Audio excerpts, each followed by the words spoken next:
Bueno, y continuamos con esclerosis múltiple en nuestro país, este tema y esta enfermedad que tanto nos preocupa. Susana, tú con el doctor han trabajado por años en el Hospital de Clínicas, en el sector de esclerosis múltiple, y se me ocurre preguntarte qué es un hospital de día, porque tú estabas como dama rosada, ¿verdad? Sí, soy dama rosada del Hospital de Clínica, voluntaria. Me formé porque hay cursos para formarse como voluntario dama rosada y bueno, y por ese motivo también trabajo en la Policlínica de Esclerosis Múltiple como voluntaria y en representación de EMUR. Tenemos muy buena relación con la cátedra de neurología, con el Instituto de Neurología, que nos permite estar los días martes, que son los días de la Policlínica, y nos permite estar a EMUR como asociación, dando apoyo y bueno, y trabajando para lo que se necesite ahí en la Policlínica. El hospital de día es algo que se logró hace más de 10 años. Antiguamente los pacientes cuando tenían un empuje, que es un síntoma, ¿no? O sea, se internaba y eso traía también un problema porque te pones triste por estar internado, tenés que estar ahí, ocupas también afecta mucho el sector psicológico del individuo. Tanto el sector psicológico como también económico, gente que, o sea, viste, estar internado en el hospital y también un costo para el hospital, ¿no?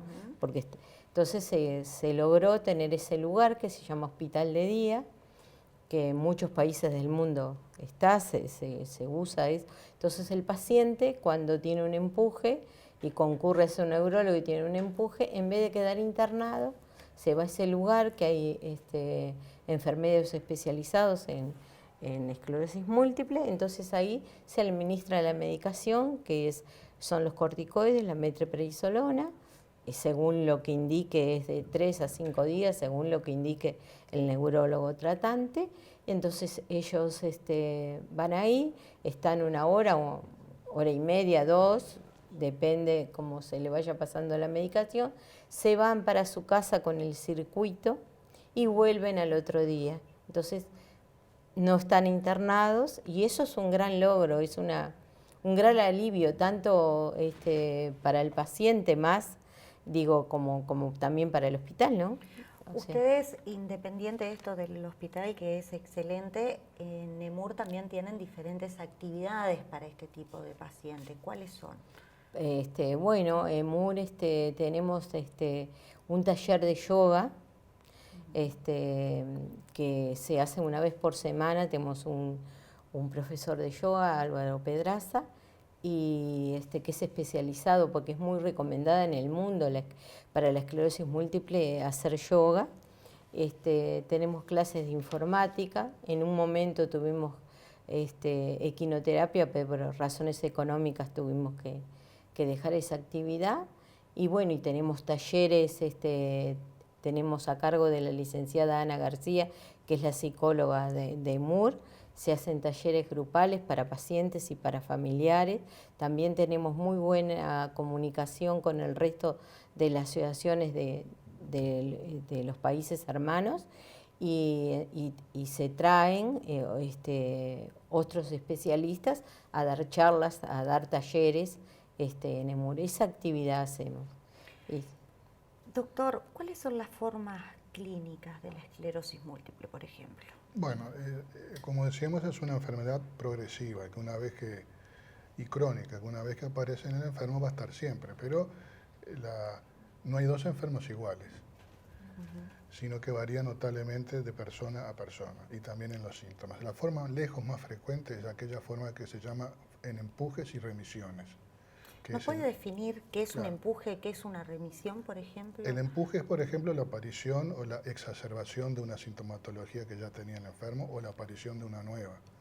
Por ejemplo, la pérdida de fuerzas de una pierna o de las dos piernas y el enfermo no puede caminar, o, por ejemplo, la aparición de un trastorno del equilibrio, a veces mezclados unos con otros, o la visión doble o la disminución de la agudeza visual de un lado, o las parestesias, esa sensación de adormecimiento. ¿Esto ocurre de un momento a otro, doctor? Eso se establece, en los verdaderos empujes se establece en más o menos 48, 72 horas. Y después llega una meseta, la meseta de los síntomas puede llegar a 3 o 4 semanas y luego retrocede. Habitualmente en los primeros empujes retrocede casi totalmente y en forma casi espontánea, pero a medida que se van repitiendo los empujes, 1 o 2 por año, van quedando secuelas neurológicas deficitarias. Y los empujes son los que se tratan, como decía Susana, en el hospital de día, sin requerir que el enfermo se interne. Hay otro término que se usa también que es ataque. ¿Es lo mismo un empuje Sí, que un ataque? en realidad, empuje y remisiones es una palabra del Río de la Plata. El empuje es más bien una palabra, diríamos, del Uruguay, porque en Buenos Aires le llaman brote y en España le llaman brote. Y los anglosajones le llaman ataques. En Brasil, surtos. Pero es lo mismo, empujes y remisiones. Y después están las formas progresivas, que son mucho menos frecuentes. Hay una forma que es progresiva de inicio, pero mucho menos frecuente. Si la forma en empujes y remisiones es de un 80%, esta es de un 8%, un 10%. Y después está la forma de los empujes y remisiones que se transforma en secundaria progresiva en 10 a 15 años. O sea que podemos decir que hay varios tipos de esclerosis, ¿no? Hay varios tipos de esclerosis en lo que tiene que ver con la forma clínica evolutiva, sí. Y después hay otras formas que se llaman variantes. Antes se llamaban variantes, pero ahora se sabe que son otras formas de esclerosis múltiple, que son las formas más graves, que afectan importantes segmentos de la médula espinal, más el cráneo, que llaman neuróptico mielitis, y que es así, pueden llegar a ser muy severas y que a veces pueden comprometer la parte respiratoria, pero que por suerte no son muy frecuentes en nuestro país. Doctor, hablábamos de que es una enfermedad que afecta a los jóvenes, ¿no? ¿Quién está más propenso a contraer esta enfermedad?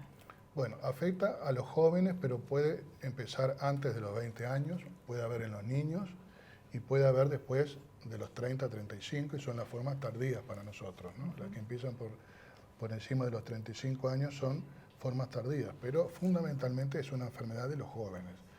Y en nuestro país y en otros países es mucho más frecuente en la mujer que en el hombre, 3 a 1 o 4 a 1. No se sabe bien por qué es esto, pero los estudios últimos, y en este último congreso en Barcelona que concurrimos se pudo observar, parecería que tiene que ver con el ADN. Los estudios genéticos han demostrado que parece que tiene que ver con el ADN mitocondrial, que es un ADN que está en las mitocondrias, a diferencia de la mayor parte del ADN que está en los núcleos, este está en las mitocondrias, y eso tiene que ver con la herencia materna. Lo heredan solamente a través de las madres. Y podría ser ese una causa de por qué es más frecuente en las mujeres que en los hombres. Tengo una pregunta por un televidente, es que si esta enfermedad acarrea un peligro de vida.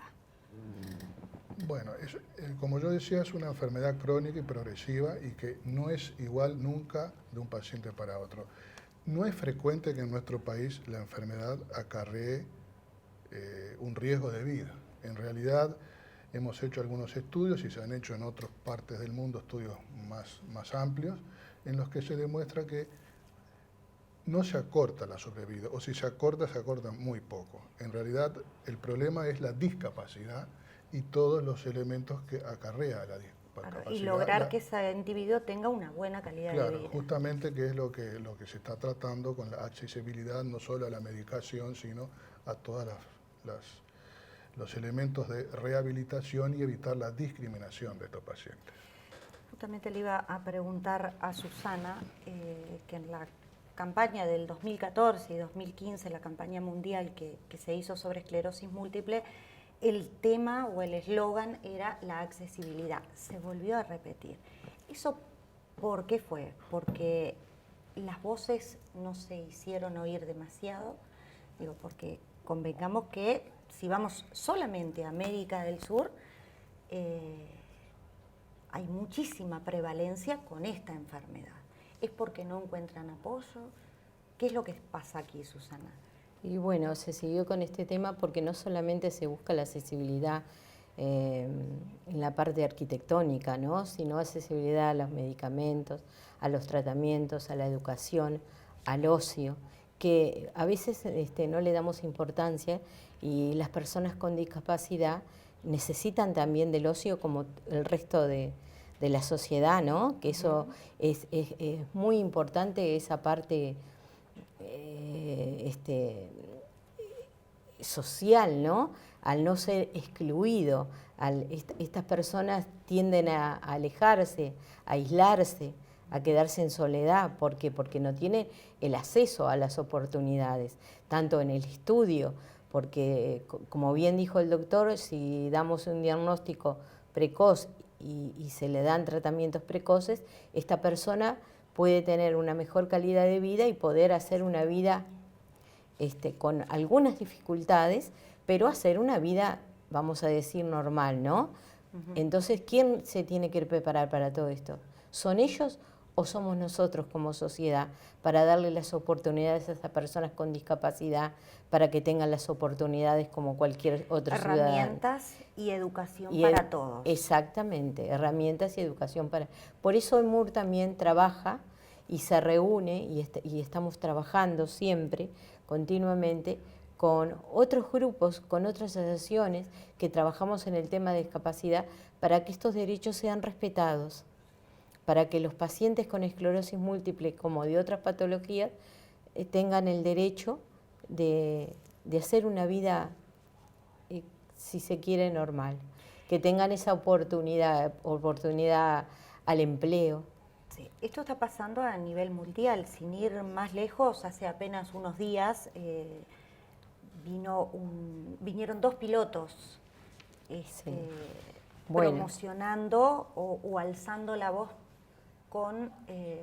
hablando sobre la esclerosis múltiple y dándole un poco de ánimo o de alegría al paciente que una vez que se instala no la puede dejar ir. Claro, a nosotros se comunicaron con nosotros en el mes de septiembre, octubre, desde ahí empezó esto que nos parecía algo, si Uruguay quería participar de este movimiento que se llama Volando por la Esclerosis Múltiple, es una campaña de concientización sobre esta enfermedad.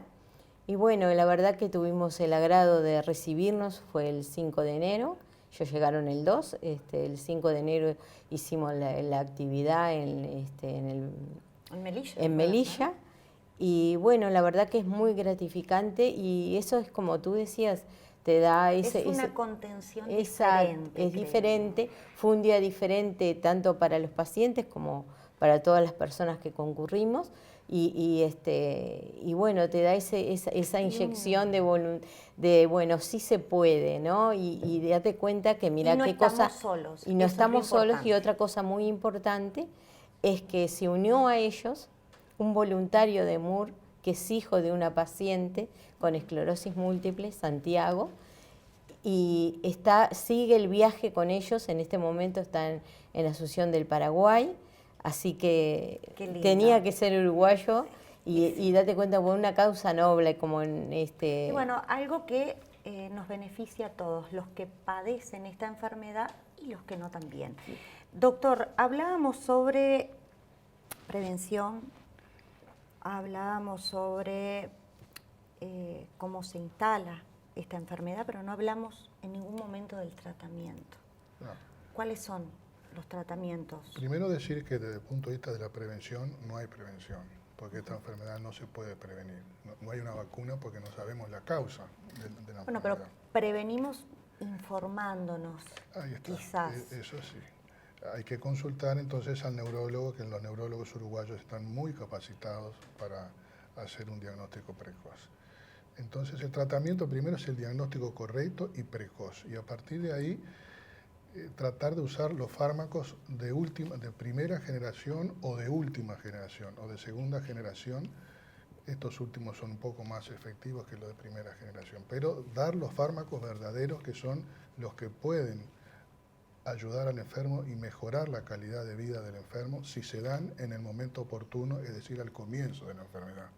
en empujes y remisiones, cuando la enfermedad tiene un gran componente inflamatorio, desmielinizante y menos neurodegenerativo. Ahí los fármacos, tanto de primera generación como de segunda generación, tienen efecto en mejorar la calidad de vida, cuanto más rápido se den. Doctor, le tiro la pregunta y me la contesta enseguida de la pausa. Imagino que además de los fármacos hay otro tipo de tratamientos para esta enfermedad, ¿es así? Sí, cómo no. Bueno, nosotros nos vamos a una pausa y enseguida continuamos con esclerosis múltiple. Ya volvemos.